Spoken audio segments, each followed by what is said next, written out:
And the single biggest thing that I learned from therapy is that there is a difference between a thought and a feeling. So I would go to therapy. And so, for example, I had an issue with a friend who was on antidepressants, and it was, I forget what we were arguing about. It was just like he was being I think we were like, we were playing board games pretty often. He would like take jabs at me like, Paul, are you cheating or something like that? It's like, dude, we're playing a board game. Like, are you actually going to accuse me of cheating? Like how shitty of a person do you think I am that we'd be playing no money or anything, which would be worse if it was money, but it's like, you can tell. I just immediately transported back to that.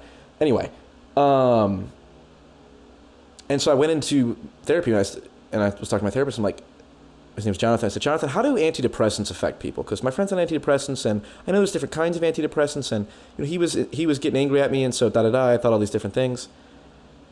And he's like, Paul, you just came in here for 20 minutes. Your friend was being an asshole to you. And when I asked, he said, how are you feeling and whatnot? And I gave him all these answers. He's like, you just started talking about antidepressants and asking questions about the science of antidepressants. I asked you how you're feeling. So, and he literally had to demonstrate for me. So he sat there and goes, here, Paul, I'm going to show you what I mean when someone says, when I ask you how you feel. And he would go like, okay, let's say, I ask you how I feel. He goes, man, it f***ing sucks right now. I f***ing hate that guy. F*** this. And he would just start going off. And I started laughing like out loud for like 5 minutes. And then the whole walk back from therapy, I started laughing for like 10 minutes of just like, oh my God, it's so obvious now. Where I was such a over-intellectualizer, where if someone asked me, hey, if my friend was being an asshole to me, and someone asked, hey, Paul, what do you think of your friend being an asshole to you? I would answer that exactly the same way as someone said, how do you feel about your friend being an asshole to me? Right now, and so if someone said, what do you think about your friend being an asshole? Well, I'd go, well, he's had a stressful time. He's opened it up to me about some issues, so maybe he's projecting and da-da-da, and I'd come up with all these reasons. But if someone goes, Paul, how do you feel about him being an asshole to you? I go, it sucks, and he fucking pisses me off, and he can go F himself, right?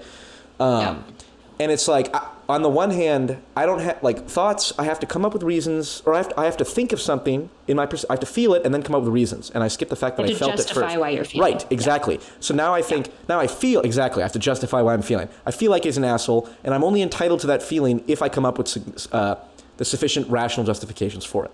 Which is, bad, leads to bad habits. And so, it's terrible. This is so common and I'm going to write this down because I want to talk about this for a bit. But keep talking. Well, no, that maxim or idea that there is a difference between thoughts and feelings, I think has been the single most useful piece of information I've learned, which it's funny, I interpret as information rather than, just like a reality or something. But like in terms of, relationships, just like being able to say like, dude, I feel, I'm much more confident to say like, dude, like it feels like you're pissed at me right now. And I don't have to be like, well, come up with reasons and here's all the evidence why. Just like it feels like it. And usually I'm right because generally your feelings are pretty, accurate most of the time. Or, depends on all the time, depending on how you define it. And that's just opened up so many, I can have conversations I never would have. Like 3 years ago, the idea of me coming online talking about therapy, it's like, that's a joke. Paul would never do that, right? And here I am.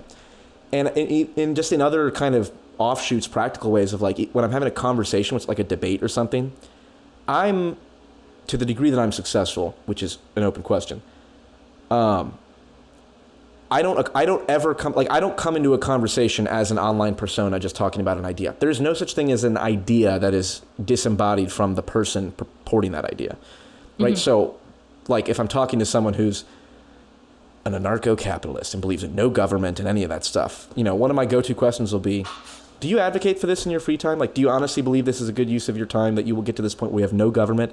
Do you have any thoughts about how everything in your world is the result of the thing that you're trying to destabilize and da-da-da? And it's like, well, that's not a real argument against the idea. It's like, well, for me it is, because I'm talking to the person, not the whatever it is, just the idea. And so that idea, thoughts versus feelings, if there's one thing from therapy that I would take away and would recommend to people who are over-intellectualizers, people who, it's just, there's a lot I could say, but that's good for now. I'm curious to your thoughts or feelings. Yeah, rationalizing feelings is really interesting. I think people do this a lot. I think because our society is so bad at managing feelings, because facts don't care about your feelings, which is why I have my counter quote, which you can only directly attribute to me. It is mine, which is people don't care about your facts until you care about their feelings, right? Dead on. So whenever people are in a debate and they're like, oh, your fifis are coming up. I'm like, of course they are. And that's totally okay. It doesn't make them true, but they're there. And of course they're there, right? And it's interesting because a lot of relationship dynamics, when I watch, for example, like two people fighting, a lot of what falls apart is somebody will try to rationalize why they're feeling this way. And typically it's going to be some level of external things. Well, they're feeling hurt, right? So they're going to say, well, you're being an asshole. You're being rude to me. It was immoral. This is wrong because of these reasons. You should be aware of, like, so they'll give their essay to just justify the fact that they were hurt. Yep. And it's like, there's no space to just like something like Nick and I have worked on a lot is like, you just like feelings are okay. Like they're just feelings. They're oftentimes fleeting. They're going to change. And I think because we rationalize feelings so much, it's also hard not to take on somebody's feelings, right? So if I'm like talking with you and I'm like, Paul, yes, you really hurt my feelings. It's hard for you to not feel like I'm blaming you. And even if I say, I'm not saying it's your fault, I'm just telling you I'm hurt. So even if I fully just own my feelings and I keep them kind of to some degree self-contained and I don't rationalize them, I just hold them and I say, this is what they are. So many people feel like I'm saying, this is what they are, now take them. Yes.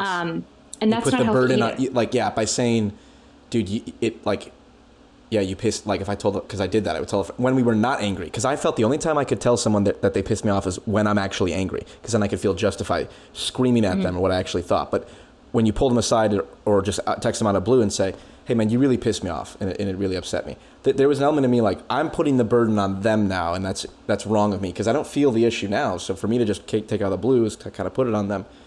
But they were always receptive of like, and every single time I've like texted someone out of the blue or whatever, when we're not in the conversation itself, just, hey, can we talk about something?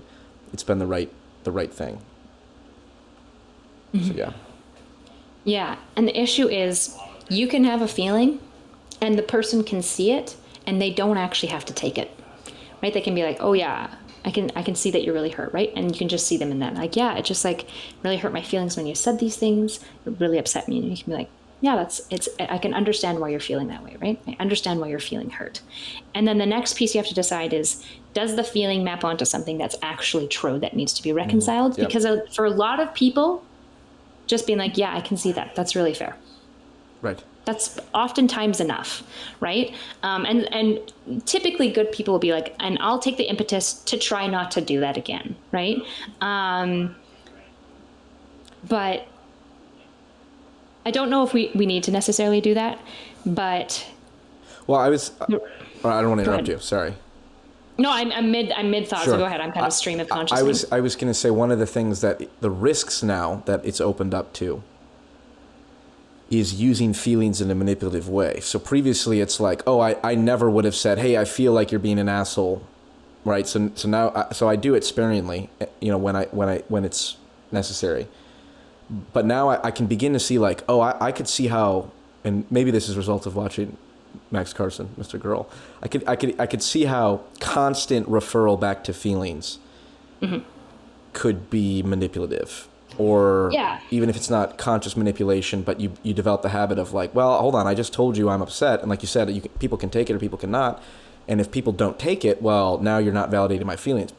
Now we have to go back to we do need some rationalization here. We are having a conscious conversation, and there's an element of cognition to that. That's or not separate from the feelings, but in a different space as the feelings.